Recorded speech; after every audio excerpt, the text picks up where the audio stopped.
Vous pensez que quand on est en train de vous dire qu'on a peur de ce que Imran allait chanter là-bas, là, vous pensez que c'était de l'amusement, vous pensez qu'on est en train de rigoler. Les gars, écoutez déjà ça. Attendez, ça vient.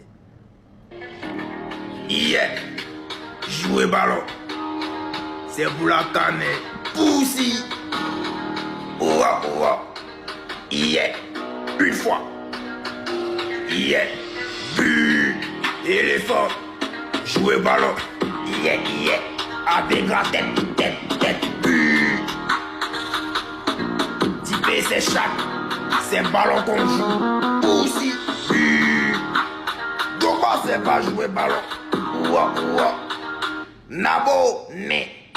C'est de la vérité. Sortez un tant soit peu du fanatisme. Sortez un peu du fanatisme moutonnier. C'est-à-dire que quand vous-même vous écoutez ce que le gars vient de faire tout de suite là, est-ce que vous trouvez que ça c'est chic? Parce qu'on connaît, on sait que c'est comme ça il fait. On sait que quand il joue au studio là, c'est ce qu'il s'est fait. Pussy, chat, toutes les bêtises possibles là. On sait que c'est ça. Donc, aujourd'hui, là, si nous, on a peur, si nous, on est en train de se poser les questions, c'est pas pour rien. Il s'agit de l'hymne, de la canne pour accompagner les éléphants. Et ça concerne tout le monde. Donc, là, c'est normal que quand on regarde et quand on écoute des bêtises comme ça, on se pose des questions et puis on se dit, mais est-ce que c'est pas pour une histoire de fanatisme? Est-ce que les choix que les gens font là, est-ce que c'est pas parce que eux-mêmes sont des fans qu'ils choisissent ou bien ils savent que la personne est capable de répondre à un challenge ou un défi qu'on lui demande. En tout cas, revoyez vos histoires là. Franchement, quand c'est la vérité, revoyez vos histoires là. Pays, c'est très bizarre. Tu vois, on a très peur. Voilà. Parce que déjà, même Faye, on ne sait pas ce qu'il Faye est en train de faire comme sélection. Chanson, normalement, qui est censée nous motiver là. Chanson là va nous mettre dans tension encore. On est là, on vous regarde ça. Ami, premier 2025, Mola est encore revenu cette histoire de premier 2025 là, quand il était dans l'émission de Showbuzz. C'est-à-dire que selon lui, selon ses propos, il dit, vu que Didi B a perdu, il n'a qu'à se taire parce qu'il n'a pas participé, donc il a perdu, il n'a qu'à tout simplement fermer sa bouche en fait. Les gars, écoutez ce qu'il a dit. Il a déclaré qu'il n'a pas participé au Primud parce qu'il n'a pas reçu sa maison gagnée auparavant. Et aussi qu'il sentait que les organisateurs voulaient favoriser quelqu'un d'autre. Est-ce que tu réponds à ça? Il n'a pas participé, il a perdu.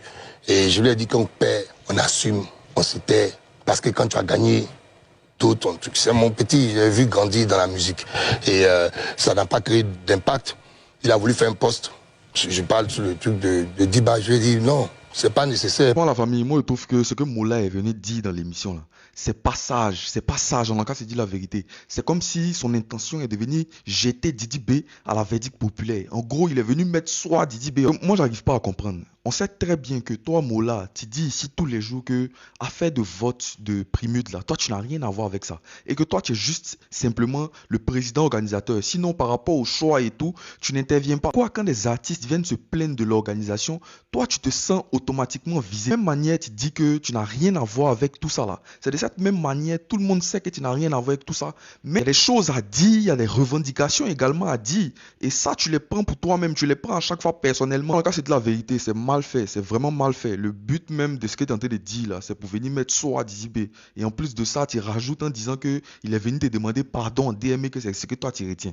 Franchement. Hier, Chaka Binaté, il était dans l'émission de Showbuzz. Et dans cette émission-là, les gars, il a fait des révélations, pour moi, qui sont vraiment très choquantes. C'est-à-dire qu'il a révélé qu'il y a un certain artiste qui lui a demandé de boycotter un autre. C'est-à-dire qu'il y a un artiste qui est venu le voir pour lui dire, Chaka Binaté, faut pas poster un autre artiste, faut le boycotter en fait. Les gars, écoutez déjà ce qu'il a dit. 3 500 000. Tu as refusé 3 500 000 Pourquoi? Pour un poste? Oui, pour un poste et puis pour ne pas poster quelqu'un. Ah, tu as refusé 3 500 000 pour ne pas poster quelqu'un. Mais tu as posté quand même. Il n'a pas posté. Tu as refusé Non, l'argent. je veux comprendre. La personne a voulu. Après, moi, il a dit, si ça vient prendre.